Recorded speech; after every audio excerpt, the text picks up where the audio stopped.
Asesinos.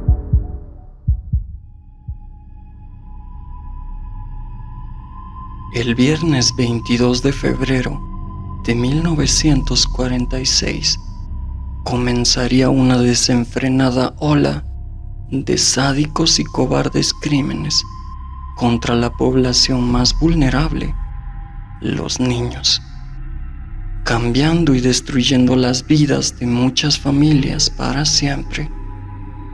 La población guatemalteca vería horrorizada cómo, con una completa falta de emociones, un joven indígena, bajo de estatura, analfabeta, que casi no podía hablar bien el español, buscaba niños varones pequeños que jugaban en parajes de la entonces aún no muy poblada ciudad de Guatemala.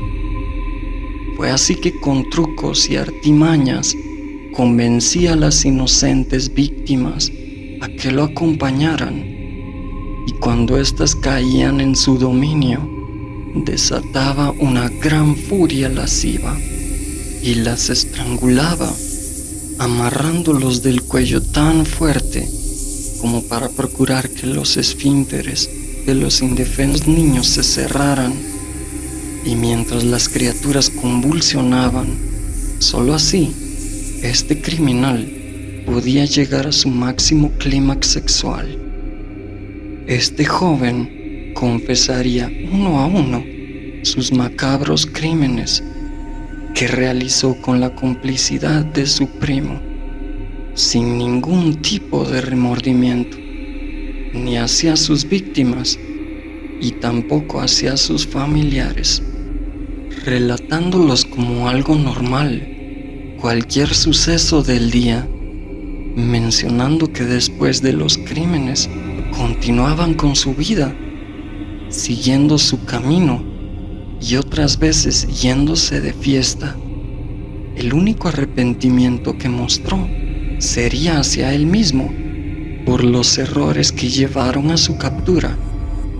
Ambos sembraron el pánico, la angustia y el dolor entre la población en todos sus niveles, siendo recordados aún en nuestros días. Guatemala contemplaría con horror y desconcierto entonces al primer asesino en serie capturado. Esta, pues, es la infame historia de José María Mikuláš Bux, conocido como el monstruo de Guatemala. Sean todos bienvenidos a Asesinos. Para intentar comprender esta grotesca historia, es necesario transportarnos a Guatemala, precisamente en julio de 1944, para así poder ver el contexto del ambiente en que se desarrollaron los siguientes espeluznantes eventos. El dictador Jorge Ubico Castañeda había perdurado en el poder durante 14 años, quien sostuvo su mandato por medio de un régimen totalitario, siendo apoyado económicamente por la United Fruit Company, causando en gran parte de la población mucha insatisfacción y opresión, ya que gobernaba con mano pesada, pero al mismo tiempo logró mantener la criminalidad en el mínimo posible durante todo su gobierno.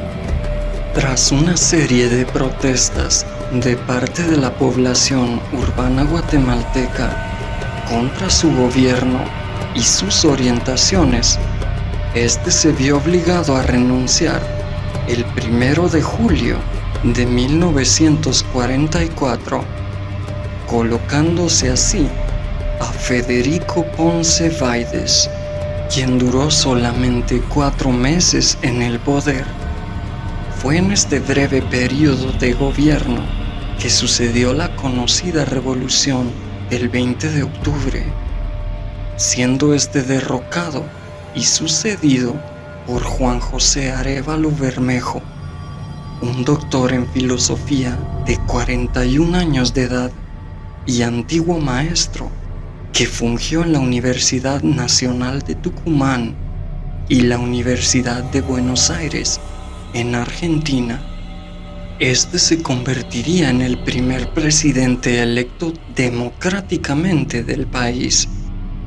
Arévalo consiguió la presidencia de la República el 15 de marzo de 1945. Fue en este clima inestable, de reciente derramamiento de sangre y abusos, que el viernes 22 de febrero del año de 1946 aparecería el cuerpo sin vida de un niño. Su nombre era Enrique Sactic Cuyuch, de solamente 14 años de edad, encontrado sin pantalón, hincado sobre la tierra, ambos brazos bien amarrados al cuerpo, con un cable y otro al cuello, amarrado a un árbol.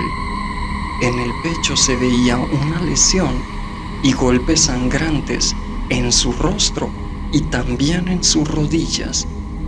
Presentaba en su pecho magulladuras amoratadas, como si le hubiese pasado un vehículo por encima. Enrique vivía en San Pedro Zacatepeques y era hijo de Cruz Sactic y Casimira Cuyuch.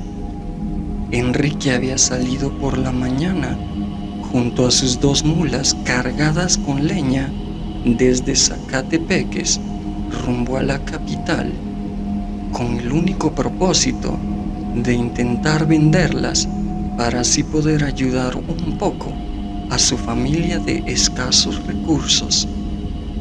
Iba vestido con una muy sencilla camisa hecha de manta color rosa, un saco celeste y un sombrero hecho de palma.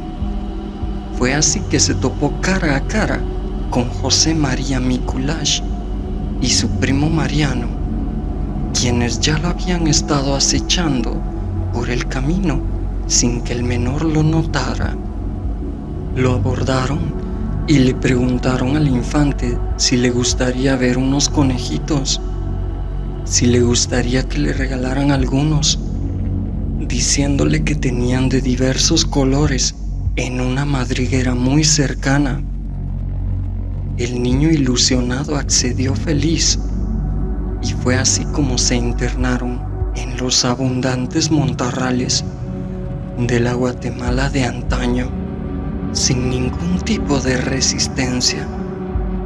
Una vez llegaron a un punto desolado, José María Mikuláš le dijo al niño que comenzara a cavar, pues ahí vería a los conejitos.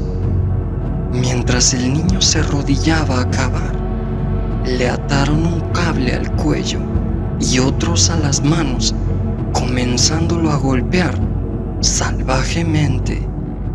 Una vez sometido, José Mikuláš comenzó a estrangularlo y a violarlo, intentando controlar que el niño falleciera para así al mismo tiempo tener un orgasmo. Esa tarde la alarma se encendió en sus padres al ver que ambas mulas regresaban por un solitario camino, sin Enrique.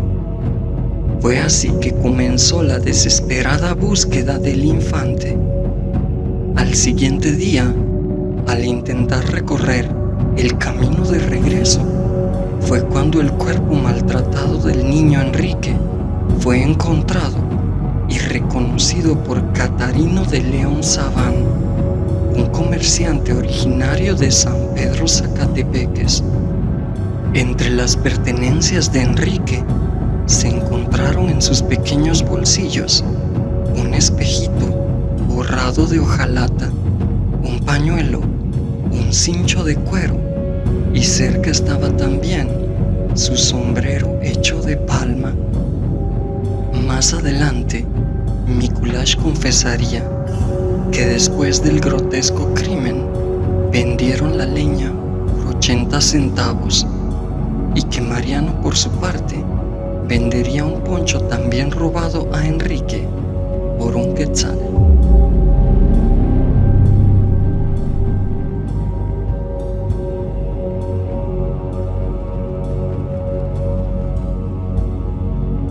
El sábado 30 de marzo a las 11:30 de la mañana, en San Lucas, Zacatepeques, los padres del menor, Francisco Juárez Agvix, de 14 años, le pidieron que fuera a acompañar a su hermana Piedad, pues estaba vendiendo verduras muy lejos de la capital, a lo cual Francisco obedeció.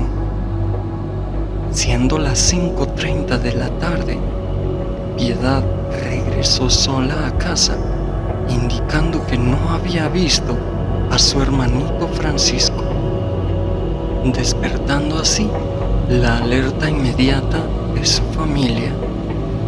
Indagando desesperadamente, aparecieron Jerónima López y Gregorio López, quienes les dijeron que lo habían visto jugando en las afueras del pueblo en compañía de otro niño, Tomás Raxón. Pero 30 minutos después, estos dos vecinos se percataron que únicamente vieron a Tomás regresar solo. El 15 de abril, siendo la 1:55 de la tarde, Vicente Agvix, de 27 años, un agricultor y originario también de San Lucas, Zacatepeques, con gran dolor, se presentó a la estación de policía a dar parte de que había encontrado el cadáver de su hermanito menor, Francisco.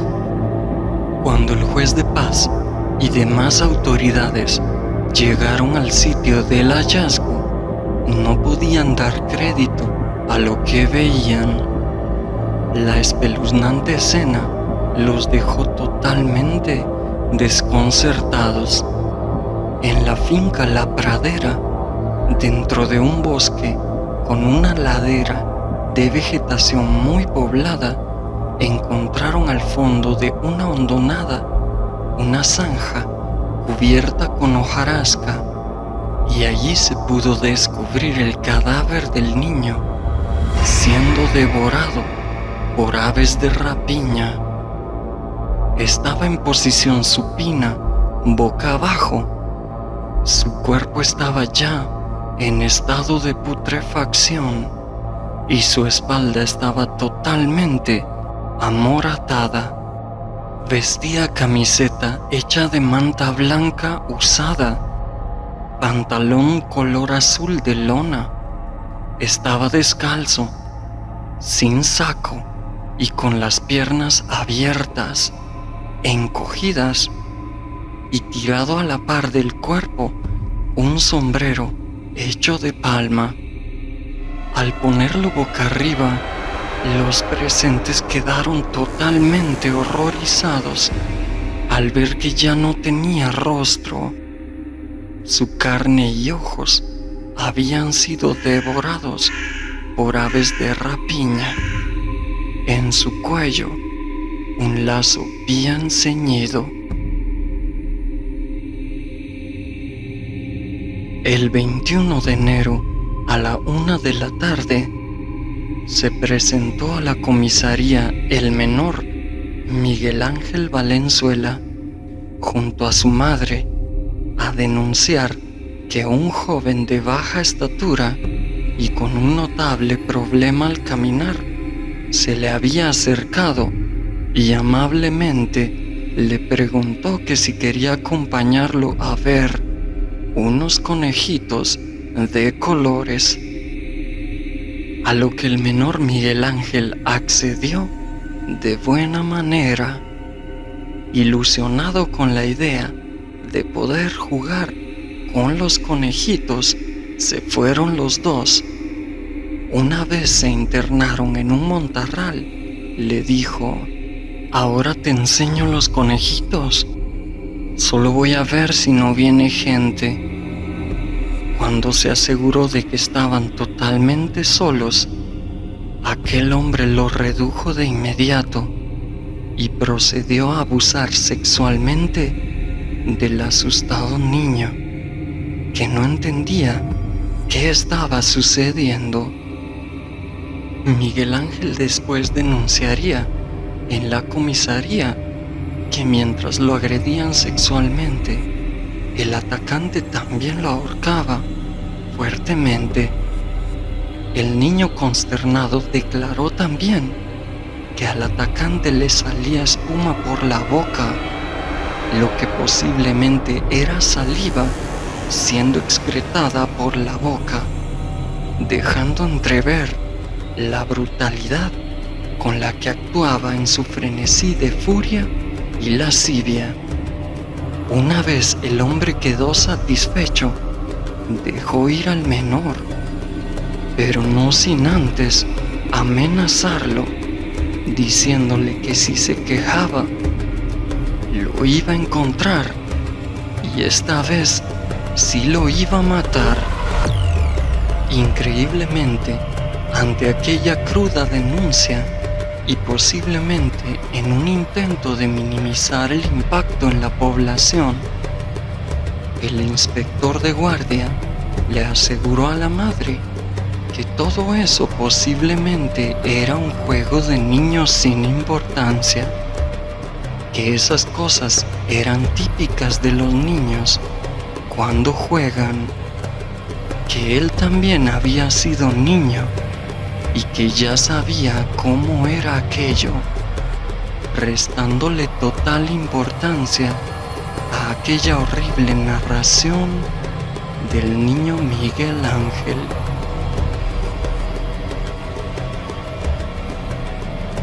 El 5 de abril desapareció de las inmediaciones del Parque Colón, en la zona 1 de la capital de Guatemala, el hijo del señor Ramón Altán. Su cuerpo fue encontrado sin vida y con señales de abuso sexual y tortura. El niño de 13 años, Juan Lorenzo Iboy, sería una más de las desafortunadas víctimas de este escurridizo criminal. Juan Lorenzo fue encontrado con camisa de manta blanca con rayas rojas. Tirado cerca de su pequeño cuerpo, un sombrero hecho de petate, un calzoncillo hecho de manta blanca. Vestía también una gabacha y tenía los tirantes desprendidos.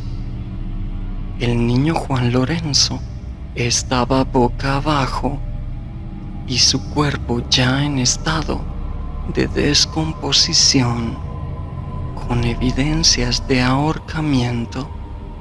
Presentaba también múltiples golpes hechos con algún instrumento duro.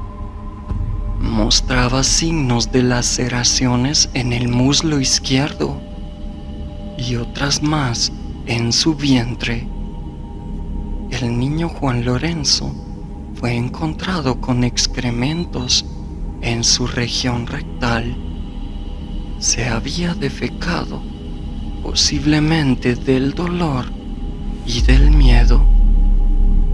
Tiempo después, el mismo Mikulash relataría lo sucedido esa tarde con este niño en particular, mientras guiaba a las autoridades él mismo para encontrar el cadáver del menor. Con una impavidez total y en presencia de los restos de su víctima, sin ningún tipo de remordimiento, confesó que se le dificultó mucho el acto de penetración, así que decidió enrollarle un lazo en el cuello y mientras el desdichado Juan Lorenzo convulsionaba en su agonía, este hombre logró llegar al mismo tiempo a su máximo clímax sexual.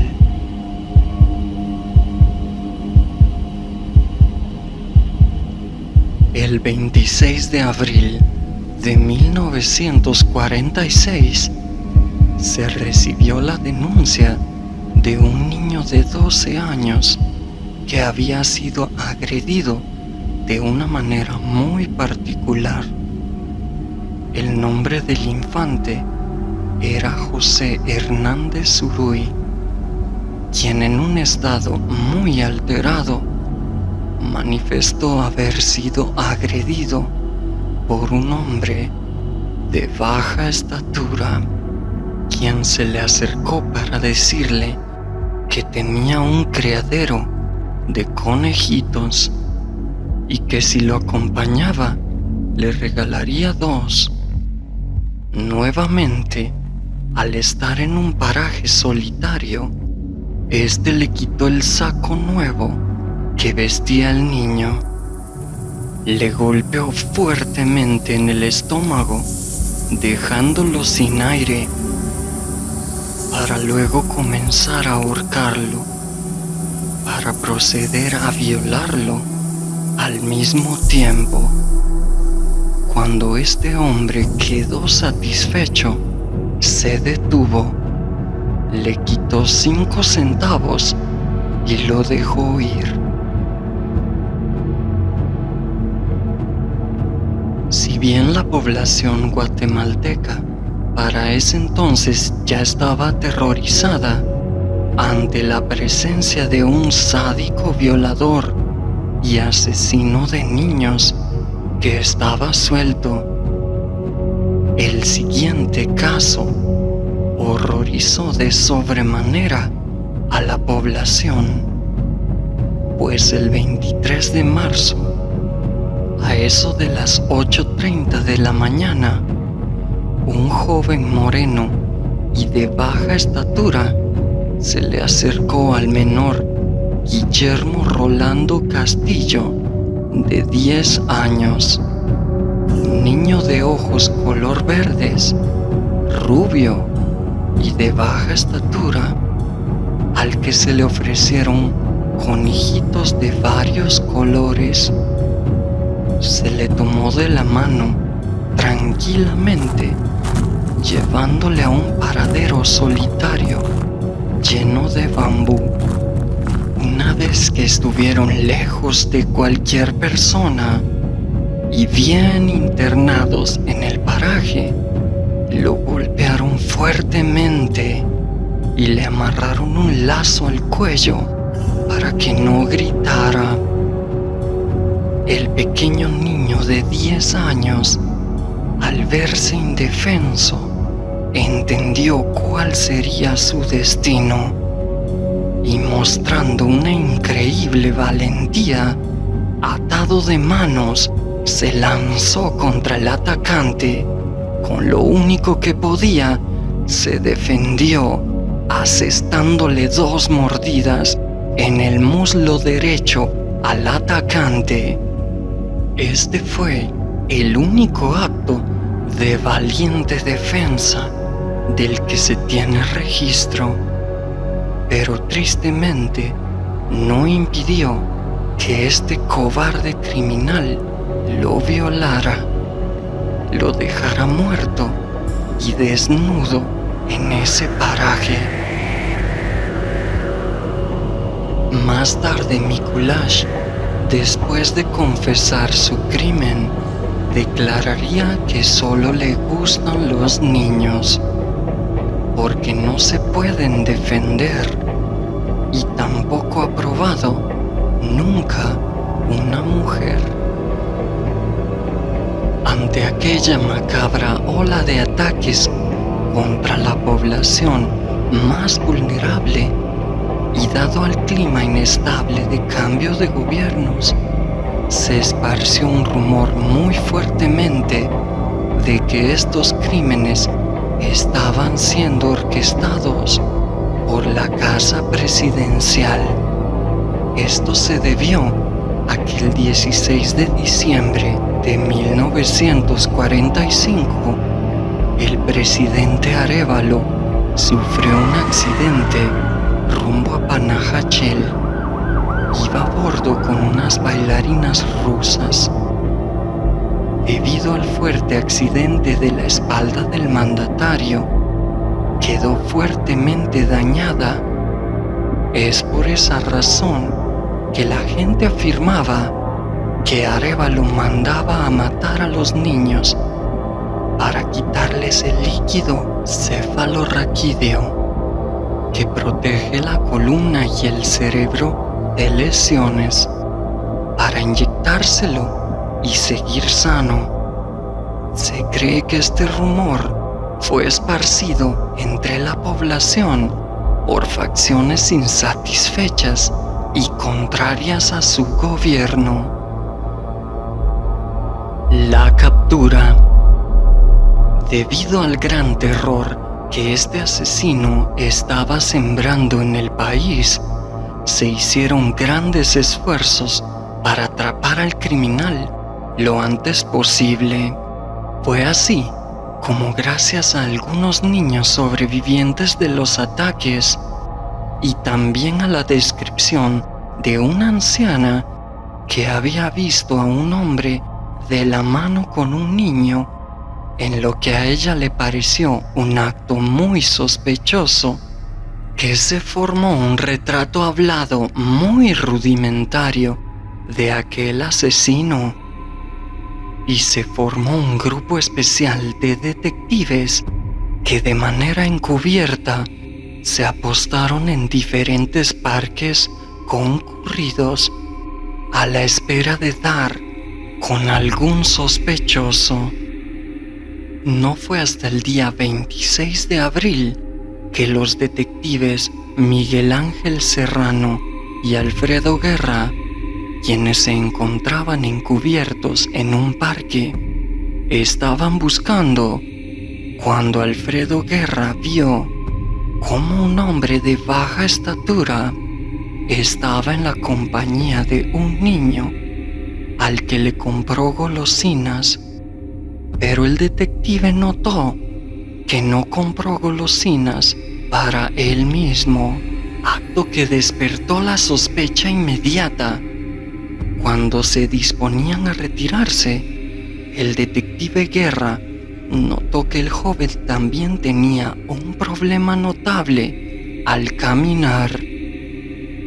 Caminó hacia la pareja, que intentó alejarse lo más rápido posible. Mikulash se percató de que lo estaban siguiendo. Cuando sintió que ya estaban cerca de él, le dijo al niño que se fuera de allí rápido, y acto seguido sacó un cuchillo y encaró al detective Guerra, que se lanzó a la lucha cuerpo a cuerpo con Mikulash.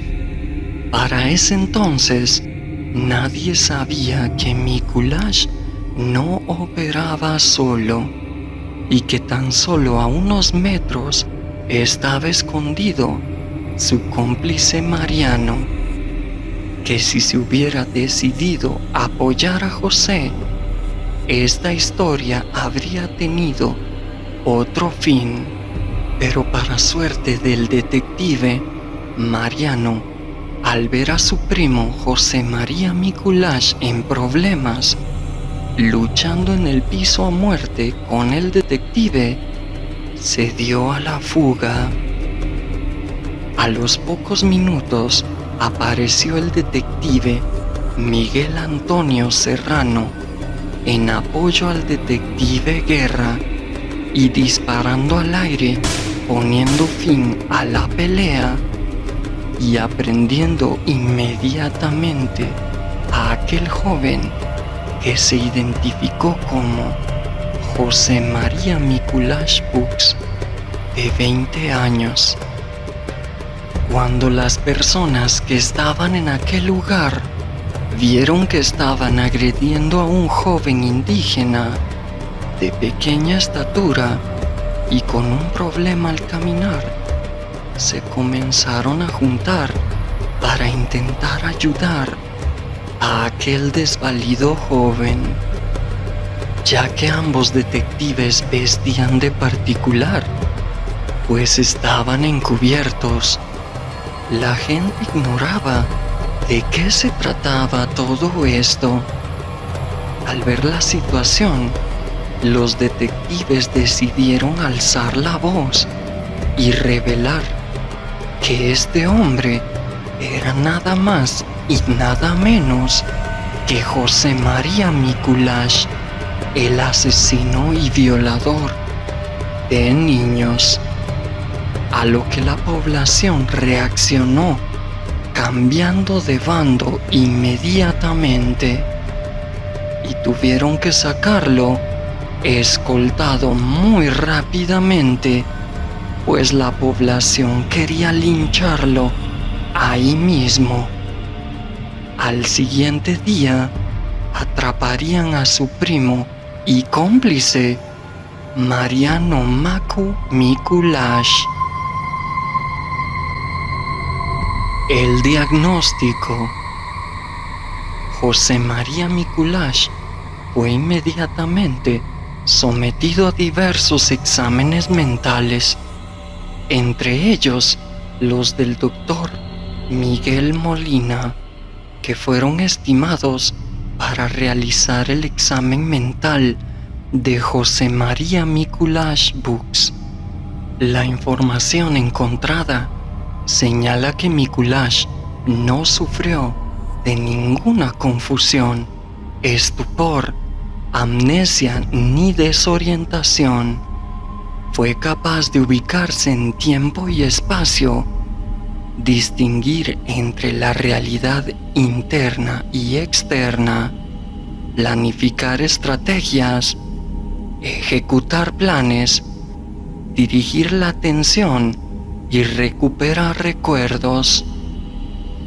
Mostró un nivel de afectividad plano, es decir, una ausencia casi total de la intensidad y expresión de afecto, que se manifestó en la indiferencia hacia el daño ocasionado a sus víctimas y familiares.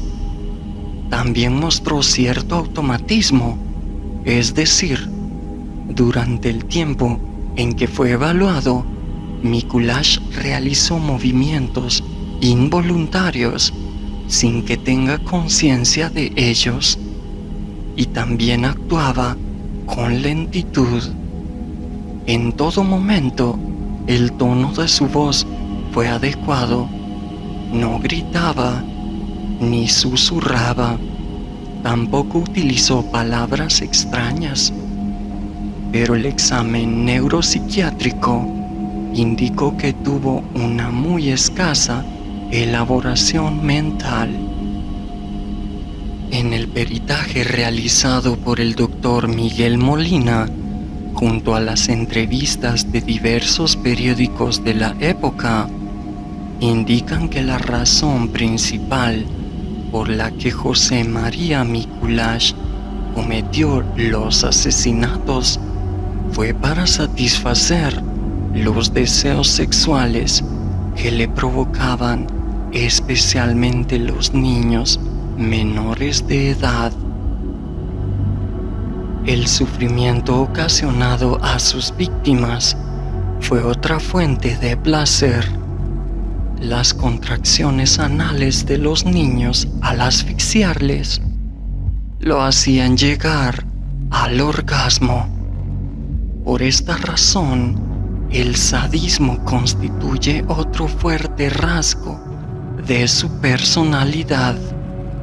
La indiferencia total por el daño causado a los pequeños y sus familias, la manipulación y el engaño para efectuar los asesinatos, le dan a Mikuláš características psicológicas antisociales. La escasa capacidad para controlar sus impulsos puede estar relacionado a un bajo cociente intelectual. Los principales rasgos encontrados en la personalidad de José María Mikuláš son sociopatía, pederastía, sadismo, asociados todos al trauma sufrido por el constante abuso sexual en la infancia que no pudo resolver. José María Mikuláš, al ser detenido, inmediatamente confesó sus crímenes, indicando que él solo había matado a 4 niños. Al resto de las más de 15 víctimas las había matado su primo, Mariano.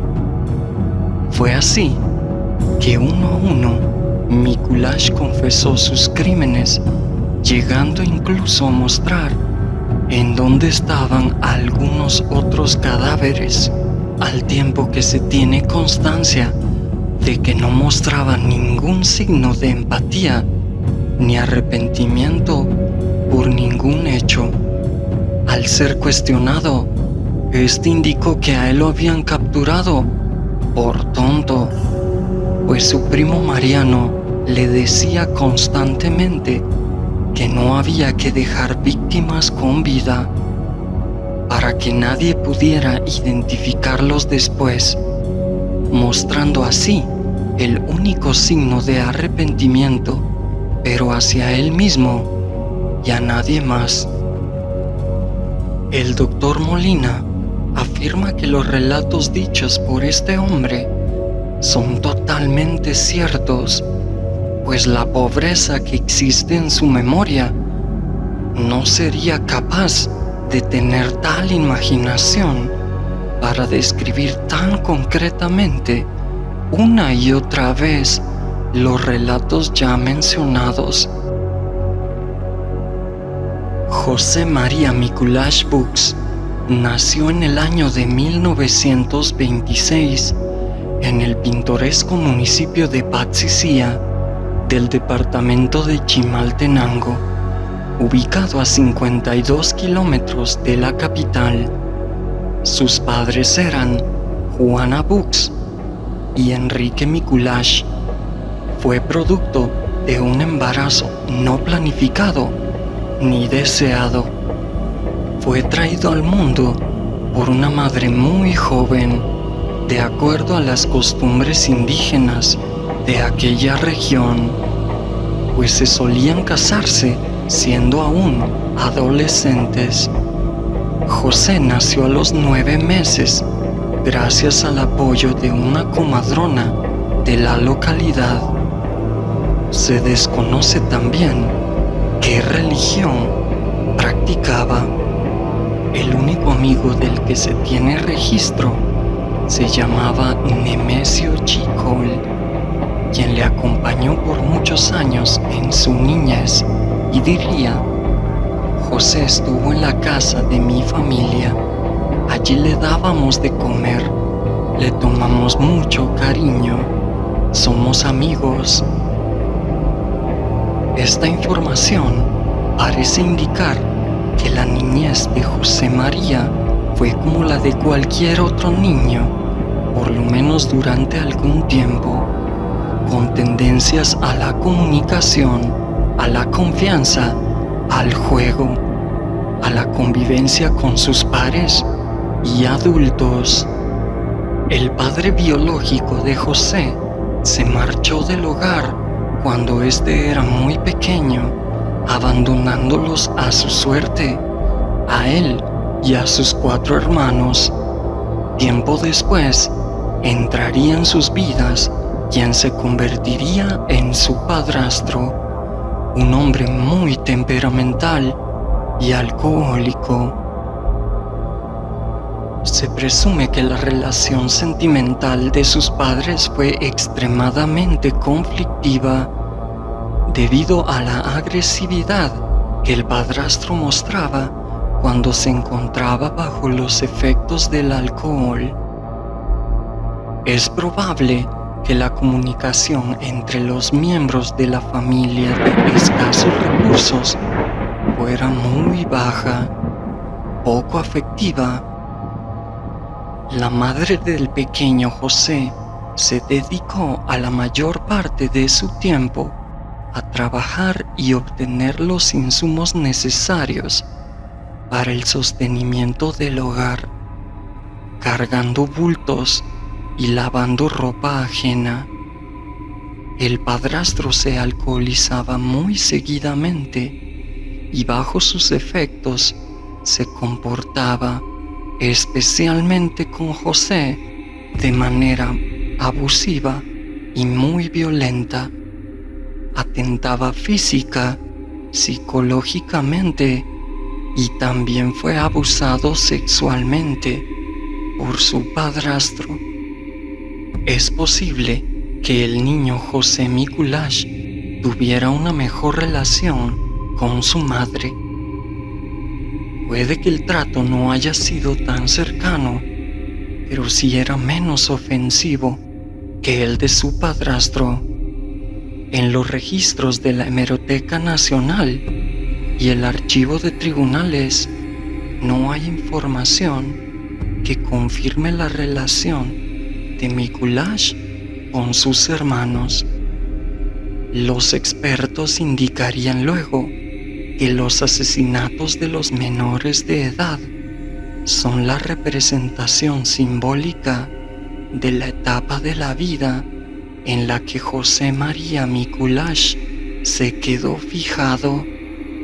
Esto ocurrió en la infancia a raíz del abuso sexual del padrastro. José nunca asistió a la escuela. Él era analfabeta, al igual que sus padres. A la edad de 16 años, José María Mikulash Bux fue detenido por las autoridades bajo la acusación de doble hurto, sustracción de menores, abusos deshonestos y uso de nombre falso. Al ser encontrado culpable, pasó 4 años en prisión. En aquellos tiempos, en las prisiones de Guatemala, no se separaban a los condenados por tipo de fechorías, por lo que al ingresar a la prisión estaba junto a toda clase de criminales mayores, siendo este un menor de 16 años y con tan solo 1.50 metros de estatura, se convirtió en el blanco predilecto para el resto de la población carcelaria. Algunos prisioneros abusaron sexualmente de José durante su estadía de 4 años en prisión, conociendo en ese tiempo a quien después él se referiría como su hermano, Mariano Mikulash, su primo. José Mikulash recuperó su libertad a la edad de 20 años. Cuando José María estuvo en libertad, regresó a su difícil trabajo de cargador de bultos en el mercado, pues era lo único que había aprendido a desempeñar, además de hurtos menores. Fue en este periodo que se presentó su primo Mariano, también ya en libertad, que le sugirió acompañarlo a un nuevo trabajo. Este consistía en violar, asesinar y robar a niños. José accedió a la propuesta. El único trabajo de José Mikulash del que se tiene información es como mozo, cargando bultos y llenando camiones de basura en el mercado El Guarda Viejo, en la zona 8 de la capital, siendo esta su única fuente de ingreso, y aunque poco dinero provenía de allí, posteriormente viviría del hurto, y la venta de las pertenencias de sus víctimas. El resto de su carrera criminal muestra claramente la preferencia sexual por niños y el rechazo por el sexo femenino, una clara orientación homosexual. Su primera relación sexogenital ocurrió en su infancia a manos del alcoholizado padrastro. Fue de manera totalmente involuntaria, abrupta, insatisfactoria y sumamente dolorosa, tanto física como emocionalmente. A continuación, 2 entrevistas realizadas a José Mikulash. La primera fue el 27 de abril de 1946, a cargo de un oficial asignado al caso. Archivo de Tribunales. Oficial: ¿tu primo también los violaba? Sí, pero a él le gustaba, ya que estaban muertos. ¿Sobre los cadáveres? Sí. ¿También se lo hacías a los muchachos muertos? Yo no. ¿Nunca probaste? Solo una vez, pero no me gustó. ¿Por qué no te gustó? Porque ya no se mueven. ¿A cuántos mató usted? Como a 4. ¿Y dejó ir a los otros 10? Sí. Pero sí los violó, ¿verdad? Sí, sí los violé y los dejé ir. ¿Le gusta matar niños? Me gusta más violarlos. ¿Por qué los mataba? Porque no se querían dejar violar. ¿Cuándo fue que violó al primer niño? No me acuerdo. ¿Cuándo empezó a matar? Hace como un mes. ¿Fue la primera vez en su vida que hizo eso? Sí. ¿Le gustó hacerlo? Sí. ¿Sentía lástima? No. ¿No le daban lástima a los niños? No. ¿Si está arrepentido de lo que hizo? No. ¿Le dan ganas de seguir haciéndolo? Sí. ¿Dónde encontró al último que mató? Por el Mercado Colón. ¿Cuándo? Anteayer. ¿A qué hora? Como a las 10 de la mañana. ¿Qué le dijo para que lo acompañara? Que se fuera conmigo para ir a recoger conejitos. La siguiente fue una entrevista realizada por el Dr. Molina en abril de 1946, Archivo de Tribunales. El doctor le pregunta: José, ¿cómo principiaron tus crímenes? A lo que Mikulash contesta: pues vea, doctor, la cosa fue así. Yo trabajaba en la municipalidad del Guarda Viejo, sacaba basura llenando camiones. Cuando en una fecha que no logro recordar, llegó Mariano, a quien quiero como un hermano, y un día me dijo: ¿para qué trabajas? ¿Para qué estás ahí? Yo tengo un trabajo mejor. Sal de ahí. Por las tardes nos juntábamos, hasta que un día no le dije nada al encargado de la municipalidad y me fui a eso de las 6 de la tarde con mis cosas a la casa de la señora donde vivía Mariano. Desde esa fecha salíamos todos los días juntos. El doctor le pregunta: ¿y hasta ese momento ¿Usted no había cometido algún crimen? ¿Cómo no? Ya habíamos cometido el de la brigada. Este crimen lo cometió Mariano. Yo solo me llevé a las bestias. ¿A cuántos niños mató? Yo, solo a 4. Los otros fue Mariano.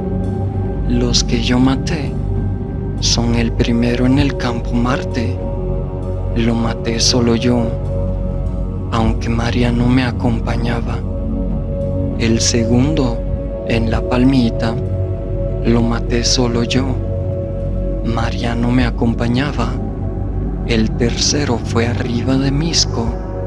Lo maté solo yo, aunque Mariano me acompañaba. Y el cuarto, que fue el último, en Chinautla, bajo un puente, lo maté solo yo. Me acompañaba Mariano. Los otros crímenes los hizo él. Yo lo sé porque lo acompañé. Yo digo la verdad. ¿Para qué mentir? Por la verdad murió Jesucristo. Ya lo he hecho. Hecho está. ¿Para qué mentir? ¿Para qué ocultarlo? Todo lo que yo sabía, ya lo dije. Yo mismo fui a enseñar a la autoridad los lugares donde hice mis cosas. Yo caí por tonto, porque dejé ir a muchos niños vivos. Una vez que había saciado todos mis deseos, los dejaba ir. Mariano me decía: sos muy tonto, nos van a joder, hay que matarlos, no hay que dejar manchas. Por eso los niños que dejé vivos me reconocieron. Él a todos los mataba, no dejaba mancha. Ahora el infeliz se niega. Y me había dicho que se iba a hacer cargo de lo que hizo. Yo soy el único que sabe todo. Y no le dan pena a los niños. No tiene remordimiento. Ahora sí, pero ¿para qué? Y en el momento de matarlos, ¿experimentaba usted algún placer? No. Era como una cosa natural, sin importancia. ¿Sabe qué pena le aguarda? Sí, me van a joder. Y no teme a la muerte. ¿Qué se va a hacer? Tengo que pagar. Solo Dios sabe, tal vez mi destino. Pero también a Mariano deben matarlo. Porque él fue el que me perdió y él es peor que yo.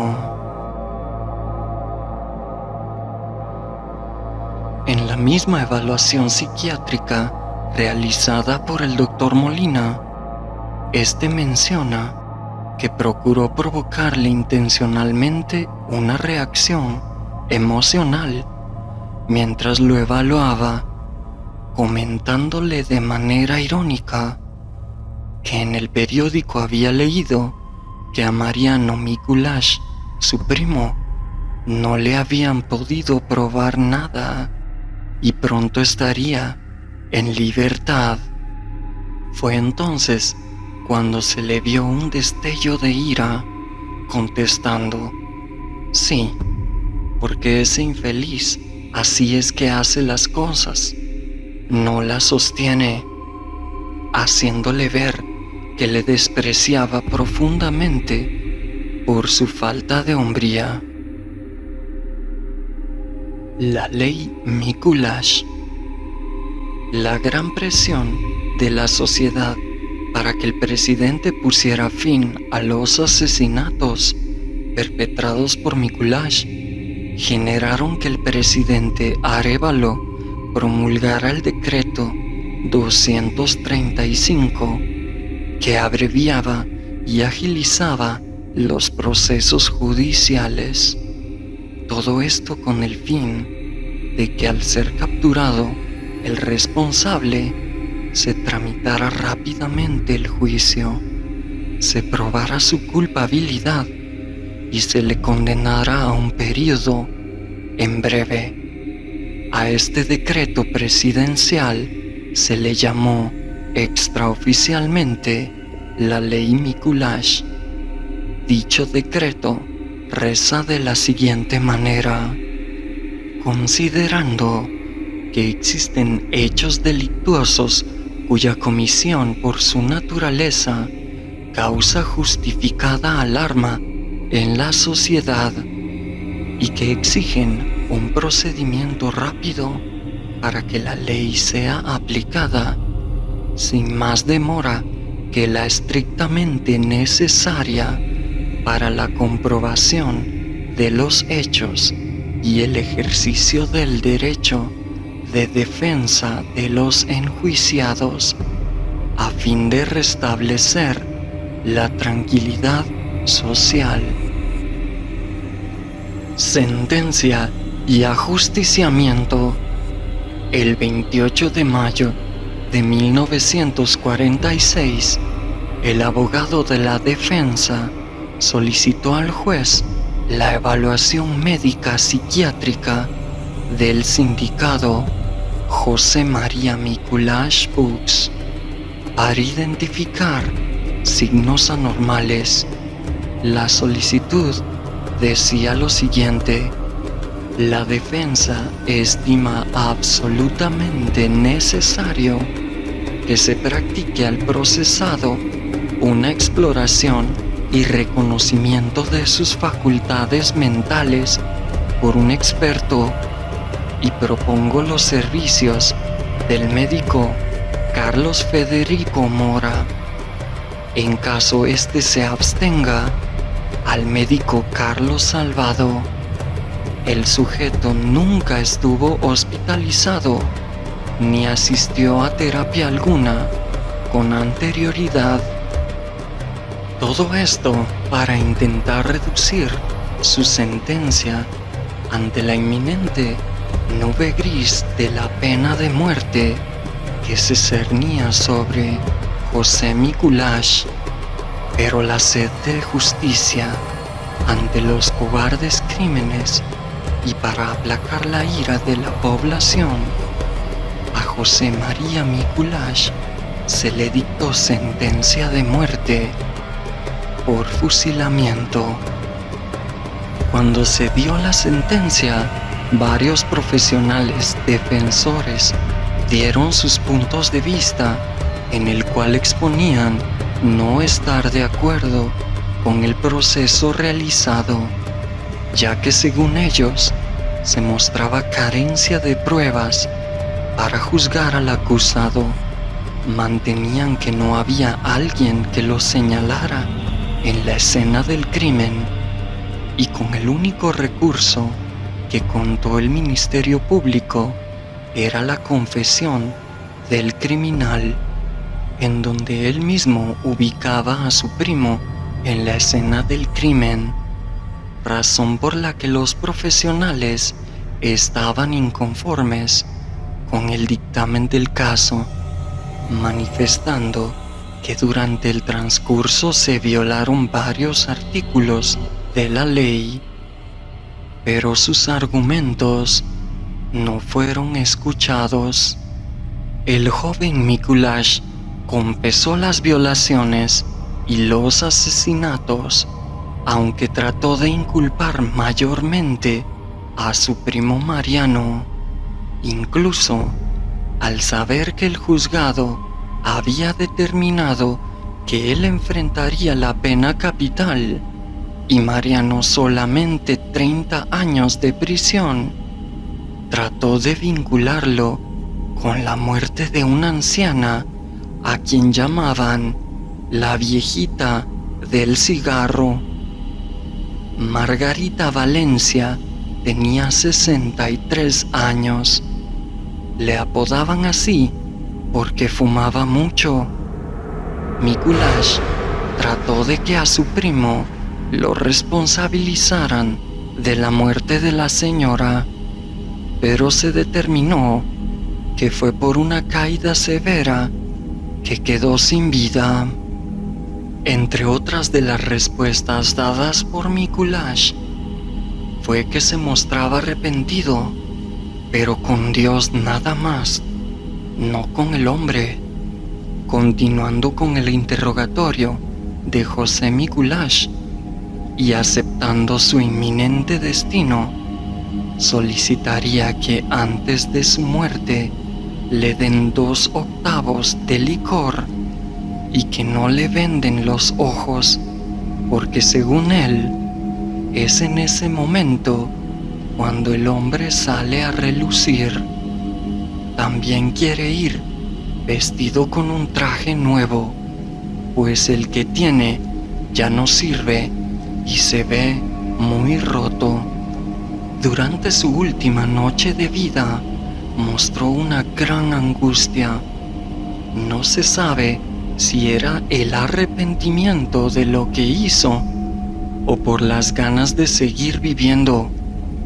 A su lado pasó su único amigo de infancia, Nemesio Chikol, el cual le hizo recordar los buenos momentos que pasaron durante su niñez, a lo cual José Mikuláš dijo: antes de que mi amigo viniera, me sentía completamente solo, pero después de haberlo encontrado y recordar mis vivencias, me siento acompañado y bien.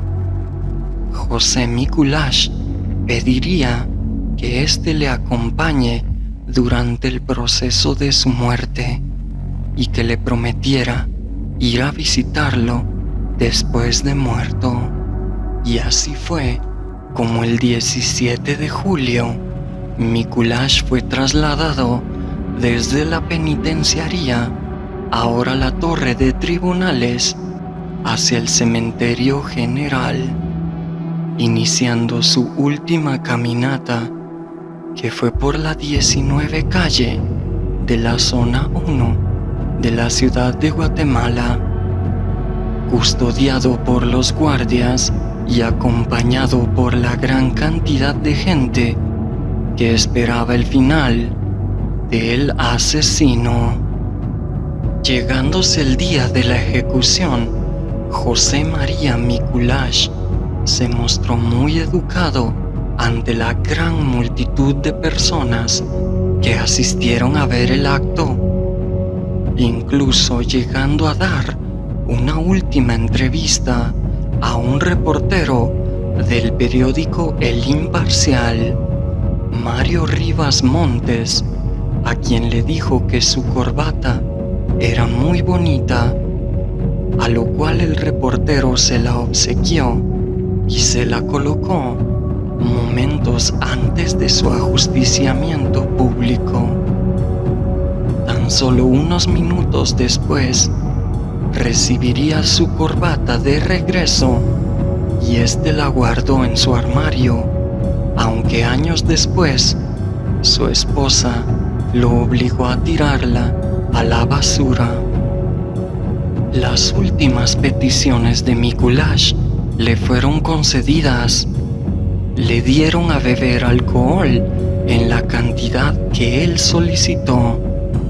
Seguido de esto, recibió un pequeño servicio religioso y durante sus últimos minutos de vida se puso de pie y habló al público presente, que esperaba con ansias su ejecución.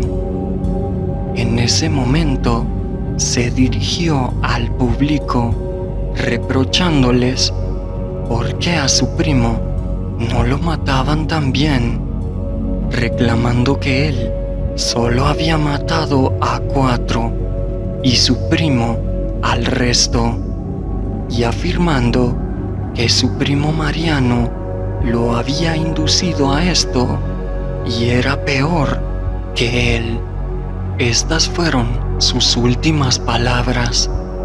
Luego tomó asiento en un rudimentario banquito, y siendo las 10 de la mañana en punto, como ya programado, se dio la orden y el pelotón de fusilamiento abrió fuego, causándole la muerte de forma inmediata.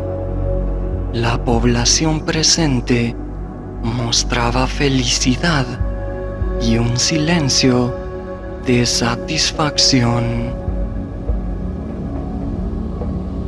Como parte de su juicio individual, Mariano Mikuláš, el primo, también fue llevado a su respectivo interrogatorio, donde el criminal se mostró de manera espontánea en confesión y muy seguro de lo que decía, sabiendo que no había ninguna prueba contundente hacia él. El abogado alega en la defensa del acusado que Mariano es inocente de lo que se le acusa, pues sostiene que hay varias pruebas que indican que Mariano no andaba junto a José Mikuláš en el momento de los crímenes. Y como prueba de ello, hay personas que testifican a su favor. Durante todo el proceso, sus abogados presentaron pruebas de su inocencia, indicando que él no estuvo en esos lugares, argumentando que el acusado no es homosexual, pues es muy difícil que realice estas prácticas de las que se le acusan tan deshonestas, ya que Mariano es un hombre casado con hijos. También sostuvo que nunca conoció en la cárcel a José Mikuláš, como el entonces difunto había manifestado. Mariano Mikuláš fue condenado a 30 años de prisión y al ingresar a la penitenciaría, debido a que el caso fue muy mediático, todos los reos ya sabían quién era y por qué razón se le había condenado. Como en la mayor parte de prisiones latinoamericanas, y por la naturaleza de sus crímenes, los presos decidieron aplicarle la ley del talión, ojo por ojo y diente por diente. Fue así que recibió múltiples violaciones sexuales durante su estadía en prisión. Dentro de la misma, aprendió a leer y a escribir. Al tiempo, fue ascendido a cuidador de la biblioteca en prisión, pudiendo acceder a la Biblia y convertirse al Evangelio. Al terminar su condena, 30 años después, recuperó su libertad y salió de prisión. Fundó una iglesia evangélica en la zona 19 de la capital, en donde era el pastor, viviendo fuera de la vista de cualquier medio. Falleció años más tarde por un cáncer de colon letal. La decapitación de Mikuláš. El caso que conmocionó a toda la sociedad y al gobierno. Los expertos en psicología no podían pasar desapercibido el estudio post-mortem. Fue así como luego del fusilamiento, a Mikuláš lo decapitaron para que el doctor Carlos Federico Mora estudiara su cabeza y el cerebro, pues en esa época se creía que ciertos rasgos, medidas del cerebro y partes del cráneo eran signos que podían evidenciar a un asesino. Aunque la cabeza permanecía en el paraninfo universitario, donde se encontraba la Facultad de Medicina de la Universidad de San Carlos, algunas personas afirman que luego pasó a los edificios del campus central en la zona 12 y de ahí fue llevada al Centro Universitario Metropolitano, donde actualmente funciona la facultad. Sin embargo, no hay registros de que eso haya sucedido. Se cree que la cabeza fue extraviada o robada del paraninfo. Nunca se supo dónde exactamente fue enterrado el cuerpo sin cabeza de Mikuláš, pues el gobierno de la época determinó que no se registraría el nombre del asesino en la lápida para que no fuera reconocido por personas que quisieran hacer rituales satánicos o robar el cadáver. Una vez más, gracias amigos por prestarnos su amable atención. Esperamos esta información y esfuerzo hayan sido de su agrado. Esperamos pueda usted acompañarnos en el siguiente caso. Estaríamos muy agradecidos. Este pequeño espacio está diseñado únicamente para intentar respetuosamente darle voz a las miles de personas en todo el mundo, hombres, mujeres y niños, que hoy no están, que no pudieron defenderse, y para que su vida no se olvide nunca. Inocentes víctimas que un día sufrieron a manos de estos asesinos.